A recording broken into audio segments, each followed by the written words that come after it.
There's one fundamental point of how multiple programmers can work together using LabVIEW.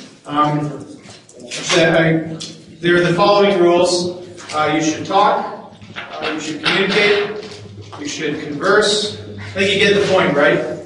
That the only way this can succeed with multiple programmers working together is that you talk a lot. Because what's going to happen if you're not careful, and I can speak from experience from earlier this week, in fact maybe a little bit earlier this morning, 3 programmers each working on different parts of things, putting it all together, ending with a project that was completely non-functional. We've seen how typedefs and sub-VIs have the great benefit of propagating all over the place. So what happens when person A changes a typedef to add a new function that they just decided they needed? Meanwhile, person B on their laptop changes the typedef to add the new function that they just decided they need. How do you bring those two things back together? Well, the short answer is very carefully. But I'm going to give you some hints to kind of point out some thoughts as to how you can avoid the problem in the first place. And the problem is multiple people changing the same file. So the short answer is break it into separate files so that each person has their own which they can modify. Okay, so we'll get to that. Number one, though, is splitting the tasks. If you have a robot and you want to actuate the functional mechanism to raise a motor when you push this button on the joystick, then it doesn't make sense to have 3 guys working on that same PI on 3 different computers. Right? It's just never going to work out. So what you want is one individual working on the drive, another individual working on the functional mechanism, a third individual working on the autonomous, maybe also vision. So split the tasks up. And that will allow you to make sure that people can make changes to things without colliding. I've said this before, but I like to say it over and over and over again. And part of the problem that our team faced earlier this week was a result of an inadvertent change to the non-team code. When I say non-team code, I'm referring to anything sitting in C, program files, national instruments, LabVIEW. And so on and so forth. Don't change anything in there. The only stuff you should be changing is in your project directory. Because if you do change it, what happens is everything will seem perfectly fine and dandy on one computer, and then when the project gets exported and used for person B's computer, it just doesn't work at all. In fact, you might not even be able to open and debug it because so many VIs might be missing. So that's number one, that's the golden rule. Second part of that, always save sub-VIs you're creating, typedefs to the right place. There's a hint. There's a way you can check whether everything's in the right place, and I'll show you that now. So I go to the Project Explorer, I take a look at this project, we see a list of all of our VIs, what we're calling, what we're using. There's our team code, there's our typedefs. Does this mean that all of these files are on the same directory on the hard drive? Question. No, I heard someone say that emphatically. You can learn the hard way that it doesn't mean that at all. These are aliases, these are references to these files that are part of this project. There's a second tab here called Files. And that shows you where everything is actually located. So that example I just gave, you see there's a whole bunch of stuff here in C program files, National Instruments, LabVIEW, VI library, Robotics library, blah, blah, blah, blah, blah, blah, blah.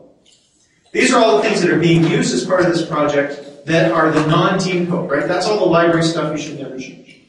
If I minimize that, we see I also have a second set of files. This is exactly where they're located on the hard drive. See my documents, LabVIEW data, the project that I just created, and then you see where everything's located. Remember that sub-VI I created a moment ago? It shows me where in the hard drive that is actually located. So if I go and I edit and make these kind of changes that I demonstrated a moment ago, so for the wrong thing. If I open the robot main and do this trick that I did before with my dashboard, I'm going to just create another sub-VI. So I'll just create a new VI. I don't know what it's going to do yet, but I'm going to go ahead and save it. Maybe I'll save it right to C. So I'll call it C new vi.vi. Okay? And I can even put that in here. Still doesn't do anything yet. I'll edit the icon so you can remember what it looks like.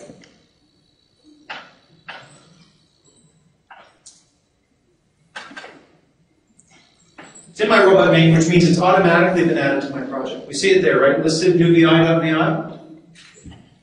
So it looks like everything's happy and laughing and hunky-dory. I've got my stuff, it's sitting in the right place, it's in my project, I can use it, I can edit it. So when I go to make a backup of this code, or I go to archive it so that I can give it to my programming partner who's going to take it over to the next thing, what I'm likely to do is go to the directory where it's sitting, take this whole directory, maybe I'll open it up, and the way I like to archive code to hand it off to someone or to back it up is to select everything and use WinZip or quick rar or something like that to add it to an archive directory. So I like to back this up by selecting all the files, giving it an appropriate name, so 24 Jan 09, 4:20 p.m.zip. So great, there's my zip. Everything's contained in it. I've got all my important stuff from the project. And I can give this off to Bob or Linda or whoever's going to take it over. But what happened? What's missing? What's going to be missing from that? New VI. Why?